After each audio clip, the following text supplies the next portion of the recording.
Hello, my name is Burke Hedges, author of the best-selling book, The Parable of the Pipeline. I open my book with a story about Pablo and Bruno, who take two very different paths in their quest for financial independence. What you're about to see is the delightful animated story of their adventure. So, sit back, relax, and enjoy the life-changing lessons in The Parable of the Pipeline.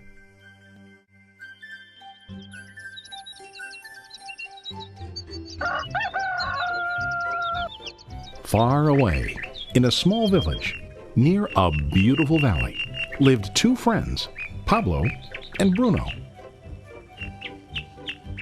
They were both young and dreamed of a better life for themselves.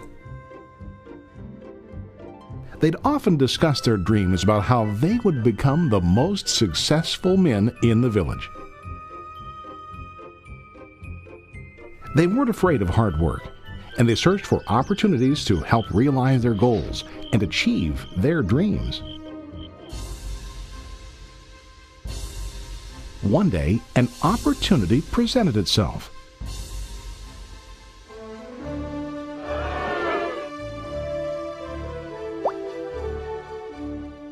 The mayor of the village decided to hire two people to bring water from a spring up on the mountain, across the valley, back down to the village.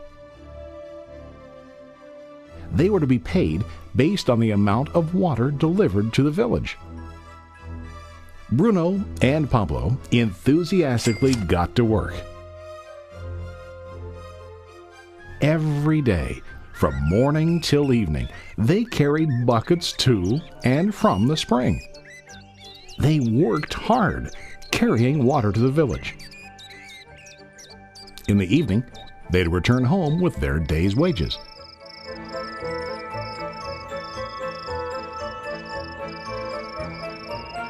Bruno was satisfied with his work and the money he earned. He was sure that with this work he could achieve his dreams. Bruno thought that to increase his wages he could use bigger buckets to bring more water each trip.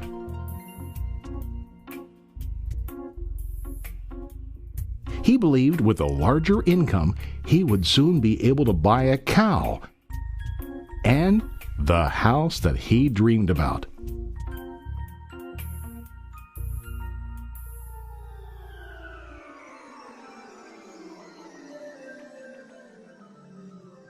Now Pablo was not satisfied.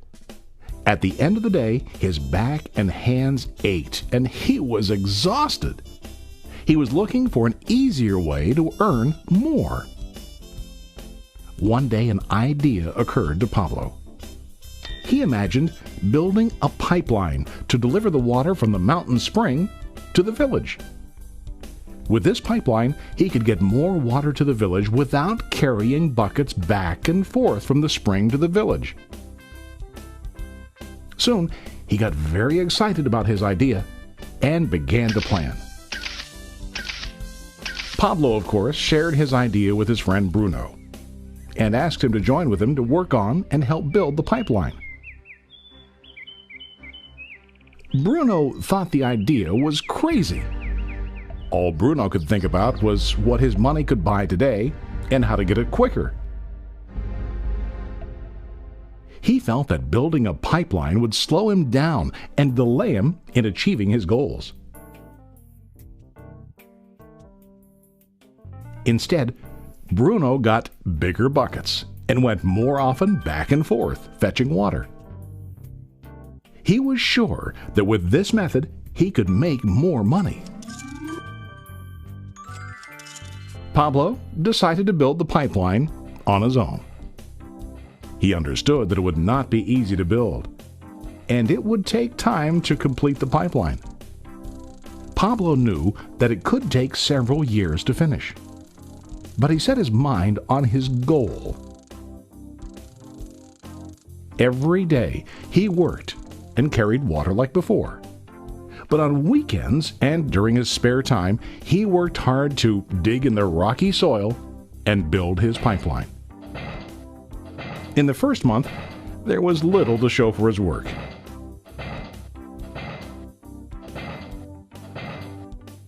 Bruno and the villagers laughed and teased him. They called him Pablo the Pipeline Man. During this time, Bruno's income doubled. He already bought a cow and a bigger house. His lifestyle changed.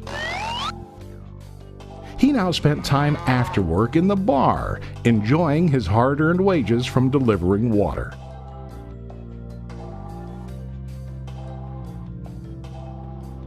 What Bruno didn't realize was that his body was starting to stoop from carrying the heavy buckets every day.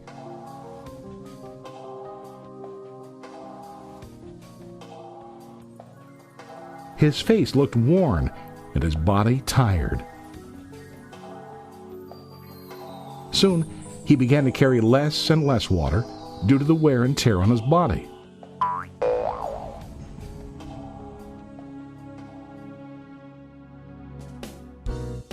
Month after month, Pablo worked.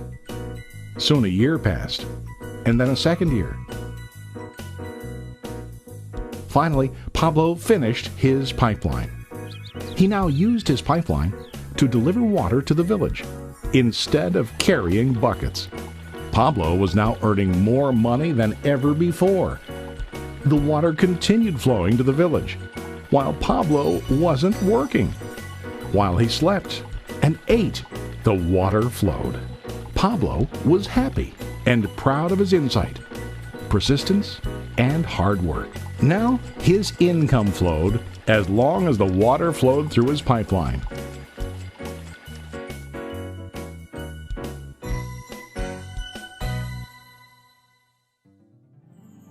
The story of Bruno and Pablo is a reflection of life. Their jobs symbolize what most people do to earn money. Bruno gets his money using buckets. He goes back and forth, carrying his buckets from the spring to the village in exchange for money. To increase his income, he either has to go more frequently to the spring or to use larger buckets.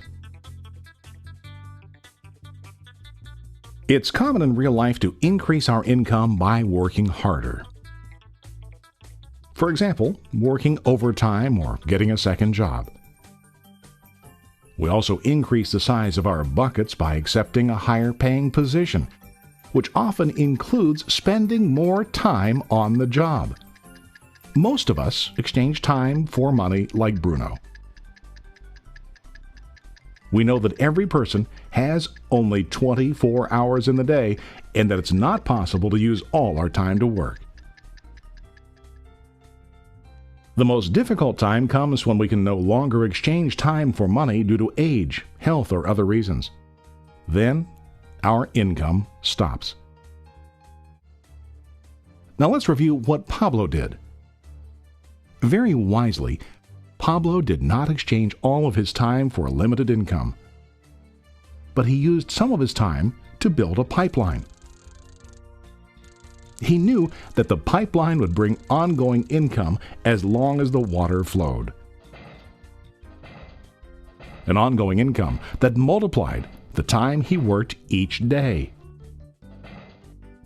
Pablo knew that someday, maybe because of age or health, he would no longer be able to exchange his available time for money. Pablo knew that if he could make his idea of a pipeline work, then he only has to do the hard work of building the pipeline. After the pipeline was completed, Pablo was able to monitor and maintain the flow of water to ensure that his income will continue. Pablo has shown us that to earn an income, we don't always have to directly exchange time for money. There really are better ways. How about you? Are you still like Bruno, who directly exchanges time for money? Or do you want to be like Pablo, building and maintaining a pipeline for ongoing income? If you are interested in the idea of building your own pipeline, contact the person who lent you this presentation. You can start building your pipeline today.